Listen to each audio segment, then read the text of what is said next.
The woman of the West, the Western woman in the 60s and 70s, they were told by the media, and society, and specifically the feminists, to go out, be independent, be powerful, challenge the patriarchy, and just express their womanhood in front of everyone, and they just obeyed whatever they were told to do.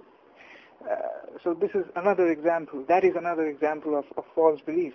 So I'm sort of trying to show that false belief is just not concentrated in people who in fundamentalist Christians or fundamentalist Muslims or those sorts of people.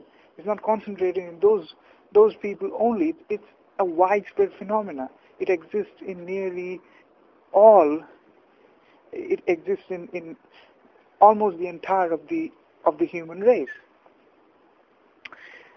But anyways, that's not the topic of the video. To get to the topic, belief in God is impossible because God has to be infinite. I mean, the idea of a finite God is just nonsensical. It's most rational to define God as the infinite, as the totality of everything there is. And I think all Christians and all Muslims and all religious people will agree with me, So it's impossible to believe in the infinite because of that very fact, because it's the infinite we are talking about. To believe something, we have to posit that thing in time. We have to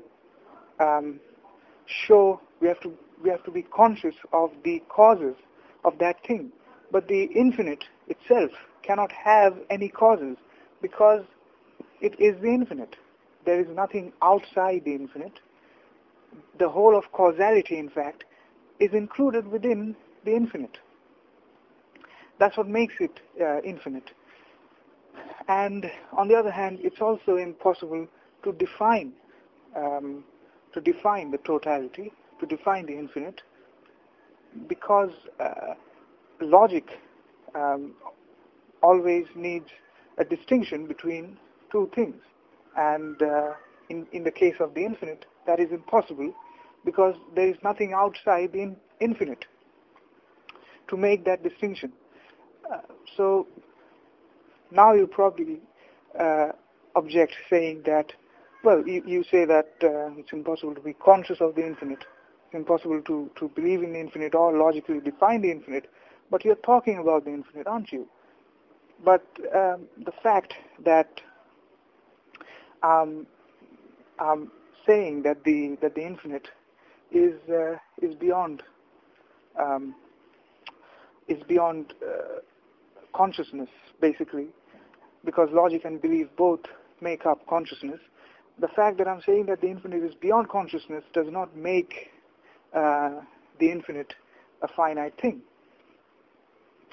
The reason I know that there is an infinite is that I perceive the things around me, and I can logically deduce that there is me and then there is everything else except me, and the combination of me and everything else is basically the infinite. So I can't be conscious of the entire of the infinite. That's impossible. But I can know that there is an infinite. The question of being conscious of the infinite does not arise here, because the infinite is not a thing. So the question of being conscious of it does not arise. And yeah, that's it.